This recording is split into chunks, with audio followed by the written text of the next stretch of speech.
Assalamualaikum warahmatullahi wabarakatuh. Selamat datang kembali teman-teman di channel Dito Setiawan. Nah, pada video kali ini kita akan sama-sama membahas materi yang selalu keluar dalam UTBK SNBT. Nah, materinya yakni adalah kalimat efektif dan juga kalimat yang tidak efektif. Nah, di sini saya juga ngasih teman-teman beberapa latihan soal yang nanti bakal kita bahas bareng-bareng. Ya. Sebelum itu, silakan buat teman-teman yang belum subscribe, silakan subscribe dulu. Kemudian boleh diaktifkan tombol loncengnya. Nah, baik, kalau sudah, kita masuk ke materinya. Kalimat efektif. Kalau berdasarkan definisinya itu sendiri, kalimat efektif adalah kalimat yang disusun sesuai dengan kaidah-kaidah yang berlaku. Nah, kaidah penulisan yang berlaku di Indonesia sekarang itu adalah PUEBI atau Pedoman Umum Ejaan Bahasa Indonesia. Dan kalimat efektif ini adalah kalimat yang maknanya mudah untuk dipahami. Jadi maknanya itu nggak bias teman-teman, atau maknanya nggak ambigu, nggak timbul dua makna. Itu dia kalimat efektif ya. Nah, di sini terdapat beberapa syarat agar suatu kalimat itu dapat dinyatakan sebagai kalimat efektif. Ada 7 syarat. Yang pertama ada kesepadanan, kesejajaran, kepaduan, kehematan, ketepatan, kelogisan, dan juga kalimat itu tidak ambigu. Oke, kita bahas satu persatu. Yang pertama ada kesepadanan. Kesepadanan ini artinya adalah kalimat efektif itu harus memenuhi unsur gramatikal, yaitu dalam pola kalimat biasanya adalah SPOK atau ada subjek, predikat, objek, dan juga keterangan. Nah, dalam kalimat efektif ini teman-teman ya, dia itu minimal harus memiliki satu subjek dan juga satu predikat. Jadi minimal harus punya satu subjek dan juga satu predikat. Nah, subjek itu apa sih? Subjek itu teman-teman itu adalah frasa nomina teman-teman. Jadi nomina itu adalah frasa benda. Di sini bisa merupakan manusia dan juga bisa merupakan barang. Nah, biasanya nih subjek ini dia bisa dijawab dengan pertanyaan apa ataupun juga siapa. Nah, tapi kalau predikat teman-teman, predikat ini adalah kata kerja atau kata verba.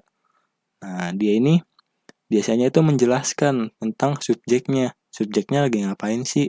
Apa yang lagi subjek itu kerjakan gitu. Nah, kalimat efektif ini dia juga nggak boleh bersubjek ganda teman-teman. Jadi subjeknya ini cukup satu dan juga ada minimal satu predikat. Gitu. Coba kita lihat contohnya nih. Kalimat yang tidak efektif. Di sini ada pembangunan gedung sekolah baru, pihak yayasan dibantu oleh bank yang memberikan kredit. Nah, di kalimat ini teman-teman, ini terdapat subjek ganda. Mana subjek gandanya? Yaitu ini subjek pertama, yaitu pembangunan gedung sekolah baru. Dan subjek yang kedua adalah pihak yayasan. Nah, tadi ya, cara membedakan subjek, itu subjek itu bisa dijawab dengan pertanyaan apa dan juga siapa. Berarti kalau di sini, apa yang dibantu oleh bank yang memberikan kredit, berarti apanya adalah pembangunan gedung sekolah baru. Itu. Ini menjawab pertanyaan apa tadi. Ya. Terus pertanyaan siapa? Siapa yang dibantu oleh bank yang memberikan kredit? Nah, siapanya itu adalah pihak yayasan. Nah, jadi ini dia ada dua subjek teman-teman di sini. Nah, subjeknya itu ganda. Nah, jadi ini bukan merupakan kalimat efektif. Nah, kalimat efektifnya itu menjadi di bawahnya pihak yayasan dibantu oleh bank yang memberikan kredit untuk membangun gedung sekolah baru. Nah, ini kalimat efektif teman-teman. Di sini cuma ada satu subjek yang terletak di depan. Nah, dan dia menjawab pertanyaan siapa? Siapa yang dibantu oleh bank yang memberi kredit untuk membangun gedung sekolah baru? Siapanya? Ya, pihak yayasan. Nah, jadi ini dia sudah memenuhi kalimat efektif karena dia ada subjek dan juga di sini ada predikat memberi. Nah, memberi ini kan tadi kata kerja ya, dan dia masuk sebagai predikat. Nah, begitu ya teman-teman ya. Oke, kita lanjut. Lalu ada kesejajaran. Kesejajaran ini berarti kalimat efektif itu harus mempunyai kesamaan bentuk, kata, ataupun makna. Nah, biasanya ini adalah tentang penggunaan imbuhan, teman-teman. Jadi di kalimat efektif tuh kalau kita menggunakan imbuhan pe, ya harus pe semua dalam satu kalimat gitu. Nggak boleh digabung dengan pe, dengan ber, ataupun dengan me gitu. Nih ya, contoh kalimat yang tidak efektif. Coba kita lihat. Dalam rapat itu diputuskan 3 hal pokok, yaitu peningkatan mutu produk, memperbanyak waktu penyiaran iklan, dan pemasaran yang lebih gencar. Nah, teman-teman, di sini dia nggak mempunyai persamaan bentuk imbuhan, teman-teman. Di sini ada imbuhan pe, ada imbuhan me, dan juga ada imbuhan pe lagi, teman-teman. Di sini kan nggak sama ya, pe sama me ya. Nah, di sini harus kita ubah nih, biar bentuknya sama. Nah, kita ubah jadi dalam kalimat efektifnya itu dapat berbunyi, dalam rapat itu diputuskan 3 hal pokok, yaitu meningkatkan mutu produk, terus meninggikan frekuensi waktu penyiaran iklan, dan menggencarkan pemasaran. Nah, di sini kan teman-teman ya, di sini bentuknya sama ya, me semua ya. Ini meningkatkan, terus meninggikan, dan terakhir adalah menggencarkan. Nah, jadi kesejajaran ini imbuhannya harus sama, teman-teman. Kalau satu make me, berarti dalam kalimat itu semua imbuhannya juga make me. Itu ya. Oke, kita lanjut. Kemudian ada unsur kepaduan. Nah, kepaduan ini teman-teman, kalimat efektif itu tidak boleh mengandung informasi yang terpecah-pecah atau informasi yang bertele-tele. Nah, kadang kalau pertanyaan di SNMPTN itu adalah kalimat yang tidak padu. Kalau kalimat yang tidak padu itu artinya kalimat yang keluar dari pembahasan, teman-teman. Misalkan kalimat A itu membahas tentang perubahan iklim. Nah, tapi kalimat yang B itu malah dia membahas tentang pembangunan. Nah, itu kalimat yang tidak padu, teman-teman, atau keluar dari pembahasan gitu. Coba kita lihat di sini. Kalimat yang tidak efektif.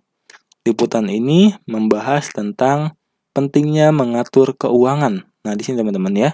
Di sini ada penggunaan kata yang bertele-tele atau tidak efisien, yaitu membahas tentang. Nah, membahas tentang kan ini udah menggambarkan apa yang mau dibahas gitu. Jadi seharusnya pakai satu aja. Ya, bisa pakai membahas doang atau tentang aja gitu. Jadi di sini kalimat efektifnya yaitu liputan ini membahas pentingnya mengatur keuangan, atau bisa juga liputan ini tentang pentingnya mengatur keuangan gitu. Terus selanjutnya, kalimat yang tidak efektif. Banten merupakan provinsi yang termasuk salah satu provinsi di Pulau Jawa. Nah, ini kalimat yang tidak efektif ya teman-teman ya, karena ada kata termasuk salah satu. Nah, ini bertele-tele teman-teman ya. Kalau udah makai termasuk, ya nggak usah salah satu lagi gitu. Jadi di sini yang efektifnya yaitu Banten merupakan provinsi yang berada di Pulau Jawa. Tuh. Itu ya teman-teman ya. Oke, kita lanjut. Lalu ada unsur kehematan. Nah, unsur kehematan ini teman-teman, dalam kalimat efektif itu kita tidak menggunakan kata ataupun frasa yang tidak perlu, teman-teman. Nah, kata atau frasa yang tidak perlu itu merupakan kata ataupun frasa yang memiliki fungsi sama, teman-teman, atau bermakna sama. Coba kita lihat contohnya. Di sini, saya pergi ke pesta menggunakan baju berwarna biru. Nah, berwarna ini itu nggak hemat, teman-teman, katanya. Kenapa? Karena biru ini sudah menggambarkan warna, teman-teman. Jadi nggak usah pakai kata berwarna lagi nih. Seharusnya berwarna ini dihapus, tidak usah dipakai. Karena biru itu sudah menggambarkan warna. Jadi di sini kalimat efektifnya yaitu saya pergi ke pesta menggunakan baju biru. Nah, lalu di bawahnya ada minyak wangi yang dipakai Nisa sangat harum sekali. Nah, ini kan tidak hemat ya teman-teman ya. Udah pakai sangat, dia pakai sekali. Nah, seharusnya ini dia pakai salah satunya aja. Jangan dua-duaan. Jadi di sini kalimat efektifnya yaitu minyak wangi yang dipakai Nisa harum sekali. Atau bisa juga minyak wangi yang dipakai Nisa sangat harum gitu. Ya, itu hemat ya, artinya kita tidak menggunakan kata yang sebenarnya memiliki fungsi sama, teman-teman. Oke, lanjut. Nah, di sini ada ketepatan. Ketepatan ini, teman-teman ya, itu kita harus menggunakan konjungsi yang tepat, teman-teman. Di sini ada penggunaan konjungsi yang tepat. Nah, contohnya nih, karyawan teladan itu memang tekun bekerja dari pagi sehingga petang. Nah, di sini salah, teman-teman. Di sini salah dengan penggunaan konjungsi sehingga. Sehingga itu lebih ke konjungsi yang menyebabkan atau yang menggambarkan sebab akibat gitu, teman-teman. Tapi kan kalau ini kan dia menggambarkan tentang hubungan waktu dari pagi terus ke petang. Jadi ini lebih cocok buat konjungsi yang menggambarkan waktu gitu, teman-teman. Jadi lebih cocok menggunakan sampai. Nah, jadi kalimatnya adalah karyawan teladan itu memang tekun bekerja dari pagi sampai petang. Nah, itu tepat konjungsinya. Kemudian, Terry akhirnya mengungkapkan jika dia penggemar grup perempuan asal Korea. Nah, di sini ada kesalahan penggunaan jika, teman-teman. Jika ini merupakan kata penghubung yang bermakna syarat. Syarat, ada syaratnya. Artinya misalkan, jika hujan, Andi tidak berangkat sekolah. Maka Andi nggak berangkat sekolah kalau syaratnya terjadi hujan gitu, teman-teman. Tapi kan di kalimat ini tidak ada syaratnya, teman-teman ya. Jadi penggunaan jika di sini salah. Nah, jadi yang tepat adalah menggunakan bahwa. Terry akhirnya mengungkapkan bahwa dia penggemar grup perempuan asal Korea itu. Karena Terry ini menekankan kalau dia menggemari grup perempuan asal Korea gitu. Oke, jelas ya teman-teman ya. Kita lanjut. Kemudian ada kelogisan. Nah, kelogisan ini artinya kalimat efektif itu harus bisa masuk di nalar, teman-teman, atau juga masuk di logikanya. Tidak ada di luar logika gitu. Harus benar-benar masuk dalam logika manusia. Contohnya, kalimat yang tidak efektif nih. Saya akan mengambil rute alternatif untuk mempersingkat waktu. Nah, mempersingkat waktu ini nggak logis, teman-teman. Karena apa? Karena ya waktu itu nggak bisa disingkat. Nggak bisa dikurangin gitu. Ya, satu hari ya udah benar 24 jam gitu. Nggak bisa dikurangin, nggak bisa dilebihin. Terus juga 1 jam 60 menit. Nggak bisa dipersingkat gitu, teman-teman. Ya. Nah, jadi harusnya penggunaannya itu lebih ke menghemat, teman-teman, bukan mempersingkat. Ya, saya akan mengambil rute alternatif untuk menghemat waktu. Menghemat waktu tuh maksudnya dia nggak usah berlama-lama, teman-teman. Dia akan cepat sampai gitu. Ya, ini lanjut, ada lagi kalimat yang tidak efektif, yaitu Tiara menduduki juara pertama lomba pidato. Nah, ini nggak logis, teman-teman. Karena kenapa? Karena ini masa Tiara itu dudukin juara pertama, teman-teman. Tiara ada di atas juara pertama kan nggak logis ya. Tuh, jadi seharusnya yang benar itu adalah Tiara menjadi juara pertama lomba pidato gitu, teman-teman. Di sini paham ya? Oke, kita lanjut. Nah, yang selanjutnya, yang terakhir, itu kalimat efektif tidak ambigu, teman-teman. Tidak ambigu dalam artian kalimat itu tidak memiliki makna ganda. atau lebih dari satu. Ya, dan juga kalimat efektif itu harus mudah dipahami. Nah, contohnya kalau ambigu nih teman-teman. Istri Pak Camat yang baru itu sangat cantik. Nah, ini ambigu teman-teman ya. Karena apa? Karena di sini kita bingung. Yang baru itu adalah istrinya atau Pak Camatnya. Tuh. Yang baru istrinya atau Pak Camatnya nih. Ya kan, kita kan bingung kan. Istri Pak Camat yang baru itu sangat cantik. Nah, Pak Camatnya atau istrinya nih yang baru nih, ya kan? Nah, tapi kalau dia kalimatnya berbunyi, istri baru Pak Camat sangat cantik. Nah, berarti kan ini kan yang baru adalah istrinya teman-teman ya. Nah, itu dia. Kalimat itu tidak boleh ambigu. Tidak boleh menimbulkan makna yang ganda teman-teman. Oke, sampai situ paham ya? Nah, untuk selanjutnya kita coba nih latihan soal bareng-bareng. Saya udah buatin beberapa soal. Coba ya teman-teman, dibaca soalnya kemudian nanti dijawab di kolom komentar.